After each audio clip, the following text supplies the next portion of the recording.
बोलिए। बंदों गुरुपद कंज कृपा सिंधु नर रूप हरि महामोह तम पुण्य जास वचन रवि कर्मित।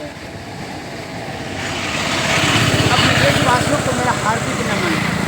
मैं परमार्थ के भाव को रखते हुए जंगल की ओर क्लिनिक पर से एक कोस की दूरी पर आकर जंगल की ओर से जड़ी बूटी लेने लाए हैं। अतः मैं चाहता हूँ कि कच्चा जड़ी का सेवन करने से यह रसायन है, कच्चा जड़ी से अत्यंत लाभ प्राप्त होता है। इसलिए मैं आप देशवासियों को डायरेक्ट दिखा करके देख लीजिए इसको कि जो माता बहन को हाथ गोड़ में लहर जलन है, हाथ में गोड़ में लहर जलन है, शरीर में भी गर्मी थुकता है और लहर होता है, तो क्या करेंगे? बड़े बड़े डॉक्टर के पास चले जाइएगा, अमेरिका चले जाइएगा, लंदन चले जाइएगा। अरे नहीं, यहीं आपके बाड़ी में, झाड़ी में, बाग में, बगीचा में, खेत में, खलिहान में जड़ी भरा पड़ा है। तो उसको लिए जो है आपको केवल जानकारी की जरूरत है। वो जानकारी के लिए मैं बता रहा हूँ, देश के हित के लिए। क्यों? आपका केवल मुझे आशीर्वाद चाहिए। वह क्या है देख लीजिए। हाथ गोड़ में लहर जलन। गुरुलत्ती 1 किलो, ये गुरुलत्ती है, इसको लीजिएगा 1 किलो। एक तिलकोचा है, देख लीजिए, तिलकोचा 1 किलो, 2 किलो हो गया। आप पचगुरिया लीजिएगा, पचगुरिया इसको कहता है, देख लीजिए, हर भी देख लीजिए। पचगुरिया 1 किलो, ये 3 किलो हो गया। और जामुन का छाल और कौहा का छाल आधा किलो, 4 किलो हो गया। अब बरियारा है, देखिए बरियारा किधर है, यहाँ है बरियारा। इसको खरेटी भी कहा जाता है। ये हर जगह भरा पड़ा है। और ये सभी दवाई को ले करके 8 किलो पानी में दे करके उसको खुला देंगे। जब 4 किलो कढ़ा रह जाए, वह कढ़ा को उतार करके 100 ग्राम प्रत्येक दिन सेवन करें। सादा भोजन करें, मांस मछली अंडा सबका त्याग कर दें। यह अत्यंत लाभ मिलेगा। हाथ गोड़ का लहर जलन, देह का लहर जलन बिल्कुल शांत हो जाएगा। इसमें जरा भी संदेह संशय नहीं। परमार्थ के भाव से मैं आपको विनम्र निवेदन कर रहा हूँ कि आप जड़ी बूटी का ही सेवन कीजिए। इसमें किसी प्रकार का कोई साइड इफेक्ट नहीं होगा। यह निर्दोष औषध है, यह प्रकृति के द्वारा बनाई गया महाऔषध है। क्योंकि इस आपके तन को सुरक्षा, सुव्यवस्थित और निरोग रहने के लिए ही भगवान ने बनाई है। कोई पाखंडी विज्ञान और विद्वान सरकारें नहीं बनाई है। आप पूंजीपति का जो है ना, दलाल छलाल कलाल का जो विषया आसक्त है, धन संचय करने कामना, उनका बहकावे में मत बहकिए।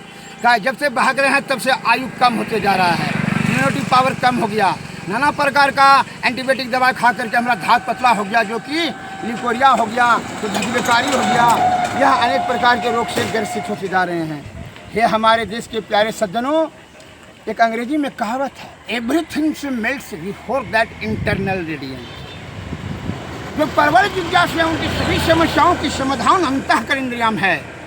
हमारे गुरु महाराज ने भी कहा, खोज करत यंत्र उजियारी, दृष्टिवान कोई देखा है। अरे इधर उधर भटकने से भगवान नहीं मिलेगा, भगवान भीतर में मिलेगा। भीतर खोजो। आप जो दवाई, विदेशी दवाई खा करके जो कामना करते हैं मैं निरोग हो जाऊं, यह सबसे बड़ी मूर्खता है, भारी भूल है। आज उसका दुष्परिणाम आपको भोगना पड़ रहा है कि आप अल्पायुमान, रोगाग्रस्त, शारीरिक दुर्बल, नाना प्रकार का जो है ना, आधे उम्र में यहाँ से पलायन करते हैं। और आपका नेत्र का पावर कम हो गया, आयु कम हो गई, जर्जर हो गया। और अभी विज्ञान बता रहा है कि और 50 वर्ष होते थे मनुष्य की औसतन आयु भारत में मात्र 30 वर्ष रह गया। हम विकास के नाम के विनाश की ओर जा रहे हैं। इसलिए आयुर्वेद के महान विद्वान सब, आपके महापुरुषों ने, आदि विद्वान वैद्यगणों ने जो ज्ञान शास्त्र में लिखा, उन्हीं का अमल कीजिए, न कि कंपनी का अमल कीजिए। कंपनी से आपका कल्याण नहीं होगा। कंपनी तो आपका माल बटोर कर, आप स्टैंडर्ड मेंटेनेंस करना छोड़ लीजिए। तो आप सोच रहे हैं मेरा शरीर खाएंगे तो हमारा मान कम हो जाएगा। अंग्रेजी का मान बढ़े, मान और सम्मान के चक्कर में हो। शरीर में जिस चीज़ का आवश्यकता है वही चीज़ डालो, और वो प्रकृति ने पहले दे दिया है। इसलिए मैं आपको निवेदन बार बार करता हूँ, हमारे शब्द के अनुसार नहीं, जो आपके आदि विद्वानों ने शास्त्र में ज्ञान को लिखा, उनका शब्द को अमल कीजिए, न कि मेरा। आप कहेंगे कि वैद्य जी प्रचार करने के लिए जो है ना बता रहे हैं, नहीं, प्रचार नहीं।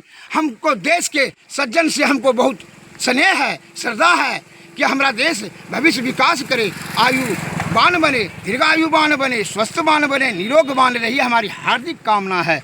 और दूसरा रोग के बारे में मैं दूसरा पाठ में बताऊंगा। जय भारत, जय हिंद।